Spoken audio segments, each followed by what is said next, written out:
Our culture is in a particular precarious situation. Underneath Satan, there are what we call the five generals. The five generals are the five demons that are immediately hierarchically underneath Satan, and they are the ones who execute his plans. In some cases, they call it the table, because it's basically they get to divide up certain things. The first demon under him is Baal. Baal, now, Satan actually is the demon of impurity, but Baal is a demon of impurity. His principal function is to get cultures to succumb to impurity, primarily through fornication. Once the fornication sets in, then what happens is that the perspective that the conjugal act is ordered towards children is lost. From that arises the idea that sex should be recreational and that you can use it for any way you get pleasure, that's fine. So Baal lays the groundwork. We saw this in our own country. It was called the Free Love Movement. He lays the groundwork. The next thing he tries to do is, although in our country he managed to pull something off that was rather extraordinary.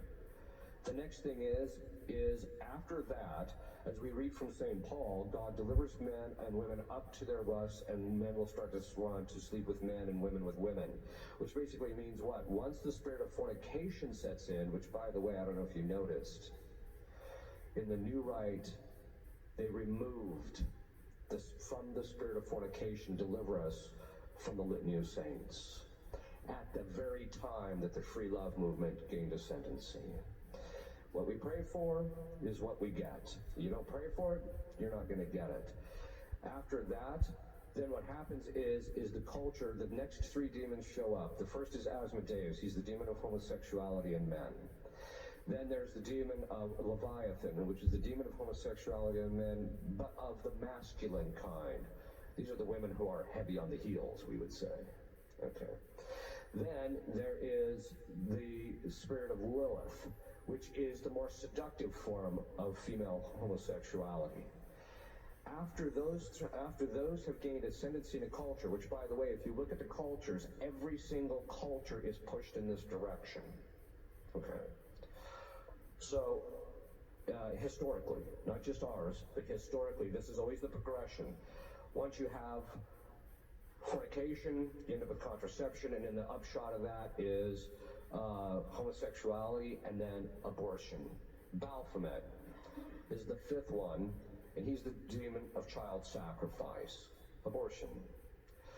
In our culture, think of this. They shot down the fornication laws, and so they delivered us into the hands of Baal. Then they had Roe versus Wade and delivered us into the hands of Baphomet. And then they allowed gay marriage, and so now our country politically is in the hold of the top five demons in hell other than Satan.